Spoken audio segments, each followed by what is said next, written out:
Hello. Sagutin natin, liable ba ang mga kabit o ang mistress under RA 9262 or the Anti-VAUSI Act? Ang sagot, hindi. Under Section 3, Paragraph A ng RA 9262, ang mga taong pwedeng maging liable ay yung mga mayroong sexual or dating relationship sa mga biktima. Sa VAUSI cases, ang biktima rito ay yung mga legal wife o kaya yung mga anak, mga bata, o yung karelasyon ng offender. Dahil ang offender dito ay yung husband or yung intimate partner. At yung mga kabit o mistress ay walang relasyon sa mga asawang babae at sa mga anak. Ang meron siyang relasyon ay doon sa asawang lalaki. Okay?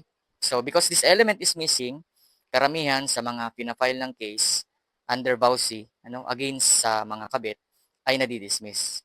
Mababasa din natin ito sa isang kaso katulad ng XXX versus People na dinesisyonan ng Supreme Court noong 2025.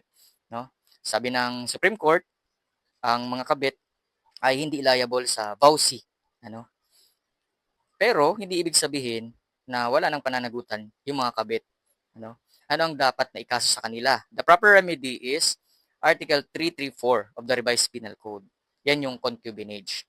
So sa concubinage kasi, nare-require na pareho yung asawang lalaki, the husband and the mistress be charged together. Ano ba yung concubinage? Nakalagay doon na committed ito, nagagawa ito kapag yung husband, he keeps a mistress in the conjugal home o kaya cohabits with her elsewhere under scandalous circumstances or has sexual intercourse with her under scandalous circumstances.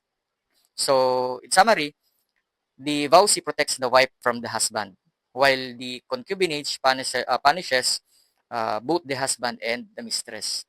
So, the law provides separate remedies to protect women and uphold the marriage. So, paalala lang, this video is for legal information only or educational purposes only and not a legal advice. Thank you.